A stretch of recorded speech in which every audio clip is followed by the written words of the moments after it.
Hi there folks, it's Deni. There's no doubt that games that let you do a ton of cool stuff are incredibly fun. Isn't it cool when you can go wherever you want, complete a mission the way you want, literally do whatever you want? So today I'm going to show you games that give you a great freedom of action.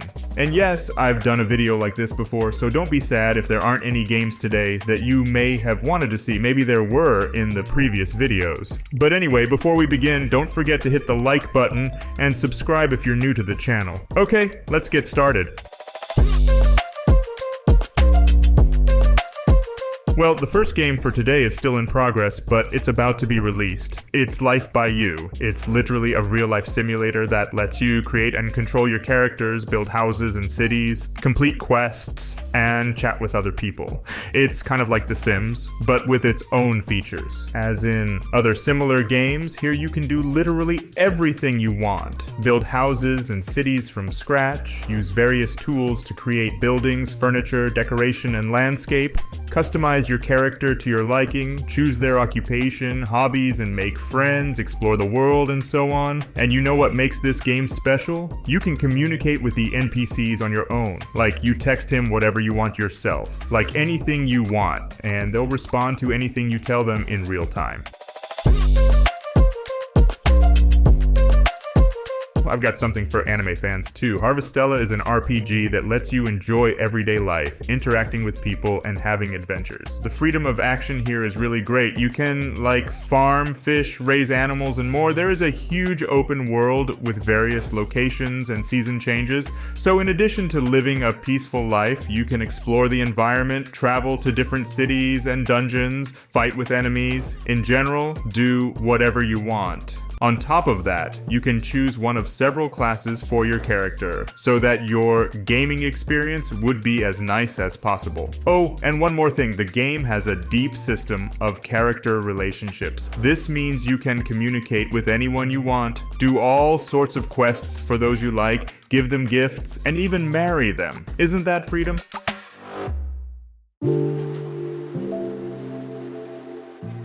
Another real-life simulator is Stradew Valley. Here you can create your own farm, start a family, explore mysterious caves, and much more. The story begins when you receive a letter from your grandfather who hands you his old farm in Stradew Valley. You decide to quit your stressful job in the city and set out to find a new life in this very valley. Overall, this is a game with no clearly defined goal or end. You can do what you want and when you want, you can do anything from fishing to street fighting. This game also supports cooperative mode, so you can invite your friends and try to set up a farm with them. Oh yeah, the graphics here are pixel, but if you like that kind of thing, why not?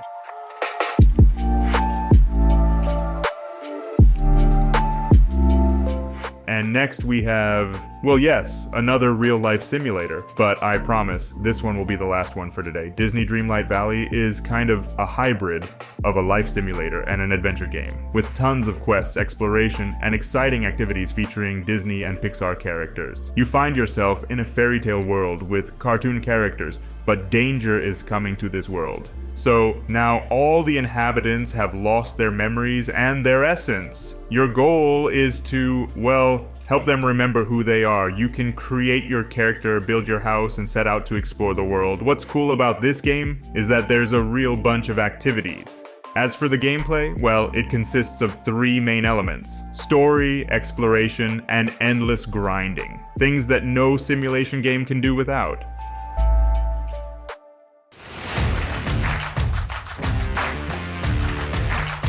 How about a bit of space exploration? X4. Foundations is a great choice for that. It's a space simulator that lets you fly spaceships, do all sorts of space stuff in a huge open galaxy, living a life of its own. You can choose from several starting scenarios, each offering you a unique role, set of relationships, and ships. For example, you can start, as a lone fighter pilot, as a merchant, or as a member of a particular faction. But regardless of your choice, you can progress in any direction that interests you. You can focus on research, make money through illegal trading and stealing, command large battle fleets, or become a powerful space lord. This is where you make your own destiny. Next up, we have Sapiens. It's kind of a simulator for creating and developing your own prehistoric civilization. In this game, you start with, well, literally nothing. You have to build settlements and develop industry, advance through hundreds of years of technological breakthroughs and so on. But your first priority is, of course, to provide your people with all the things they need, like food, clothing, weapons, and tools. You can also interact with other tribes, trade or fight with them.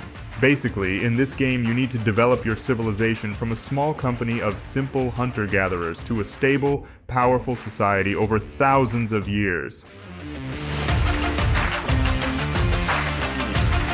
Craftopia is a multiplayer survival game with elements of action, automation, and magic. The game combines a lot of cool features like hunting dinosaurs, building a base, learning spells, and so on. Well, the story here is not particularly deep, but there is an interesting progression system. You start the game on an island and you need to complete several tasks to open the way to the next island.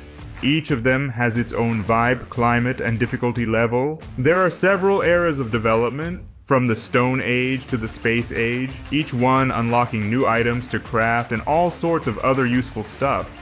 Overall, the game looks a little, well, unusual, like a little girl riding a motorcycle to a river, catching fish with her prehistoric fishing rod, and then taking her catch to the vast farm meadows where a multi-armed robot helper is working isn't something you see every day.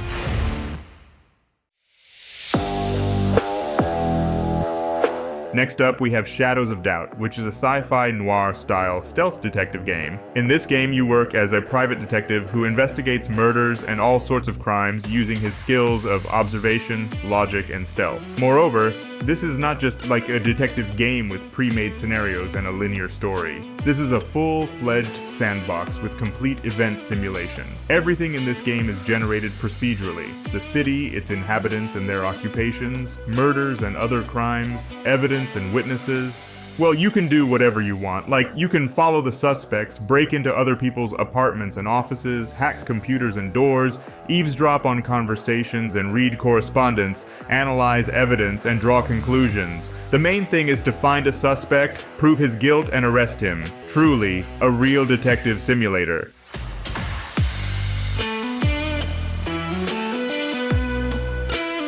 Another simulator of medieval settlement is Going Medieval. This game takes you to the end of the 14th century when a plague epidemic wiped out most of the world's population. The survivors are trying to start a new life in the wilderness, gradually rebuilding civilization. This means that you take control of a small group of settlers who must build a fortress and defend themselves from the raids of all sorts of bad guys, wild animals, and other threats. Gameplay consists of several elements: building, crafting, resource management, and strategic stuff. The game gives a huge amount of leeway in how you want to develop your settlement. There's a very interesting temperature and lighting system that even affects the comfort and mood of your settlers. Sounds interesting to me.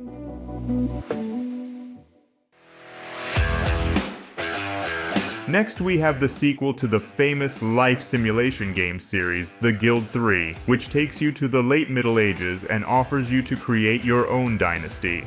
The game starts with choosing a map where you will build your empire. There are 13 of them in the game, then you choose a class for your character. Each of them has its own pros and cons, and also its own ways of earning money and power. After that, you get to your house, which is kind of a base. Here you can manage your affairs, hire employees, buy and sell property, get married and have kids. Yes, there is family life in the game, and it's very important for the continuation of the dynasty. You can choose your spouse considering their class and characteristics, and if I were you, I would be very diligent about such a decision. Another medieval thingy is Crusader Kings 3. Here you can feel yourself a real ruler, who controls his dynasty, fights, scheming, and of course marries and makes children like a crazy man. The game has a deep and complex gameplay that requires the player to think strategically, plan and adapt to changing circumstances. Well, first you create your character, choose your ruling place, and then the fun part begins. Here it doesn't matter who you kill, who you imprison, and how many ladies you seduce. All that matters in this game is that your lineage continues, and it doesn't matter who gets born. The important thing is that they just, well, get born. Medieval people will be medieval people. Well, that's all for today. I hope you enjoyed this video and found something interesting, and if so, leave a like and subscribe if you haven't already. It's been Deni. See you guys soon.